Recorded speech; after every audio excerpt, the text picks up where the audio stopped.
नमस्कार. बातमी आहे नगरसूल तालुका येवला येथील पारंपरिक लक्ष्मी आई यात्रोत्सवाची.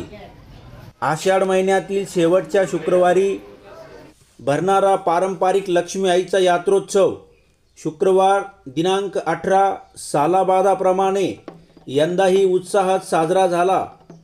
लक्ष्मी आईच्या मंदिरात दर्शनासाठी दिवसभर भाविकांची गर्दी दिसून आली. येथील आदिवासी बांधवांनी देवीच्या खणा नारळाची वाजत गाजत काढलेली मिरवणूक लक्षवेधी ठरली. यात्रेनिमित्त आठवडे बाजार देखील लक्ष्मी आई मंदिर परिसरात भरवण्यात आला. पुजारी, आईचे भगत व महिला भाविकांनी लक्ष्मी आईची पूजाविधी करून नैवेद्य अर्पण करून ओटी भरण करण्यात आले. अंगात देवीचे वारे असलेल्या भगत व महिलांनी चांगला पाऊस पडणार असल्याचे भाकीत यावेळी वर्तविले आहे.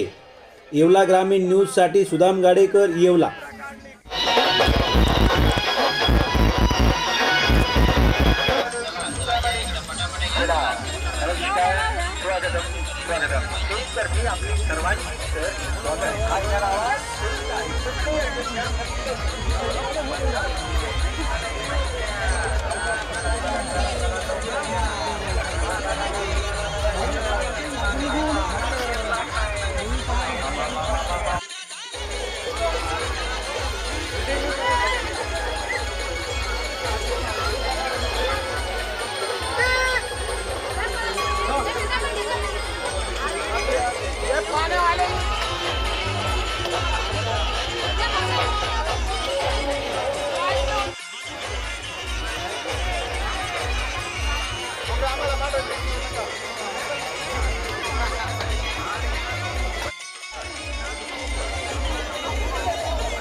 मी लकी किन्नर लकी उर्फ महेशावटी आराधी येवला.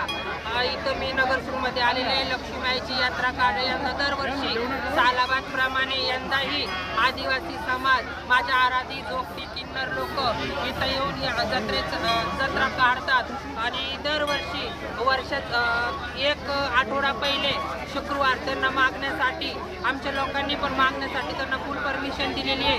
येवल्यातल्या किन्नर लोकांनी, गावातल्या भाविक लोकांनी पण त्यांना बाजार मागून व हे आदिवासी लोक जोगवा करून आराधी जोगती, हे माझे गुरु लेखी, हे माझे शिष्य आराधी लोक, हे सगळे मागून हे भाविक वर्षातून येतात. दर आषाढात दरवर्षी यात्रा काढतात. आम्ही पण या यात्रेला मी स्वतः आज मला बोलावणं केलं आहे माझ्या लेकीने का गुरु तुम्ही पण या, तुम्ही पण आमच्या कार्यक्रमाची शोभा वाढवा. त्याचप्रमाणे मी पण आज आलेली आहे. आईला कबाईच्या हीच प्रार्थना करते, असं गाववाल्यांनी पण सपोर्ट करावा. माझ्या चेले नातींना आणि आराधी जोगत्यांना असंच आमच्या किन्नर लोकांचा खूप खूप त्यांना सपोर्ट आहे. आणि इथून पुढे भाविक गावातल्या लोकांनी पण त्यांना असंच सहकार्य करावं. हीच माझी 2 शब्द संपवून मी माझं भाषण संपवतो.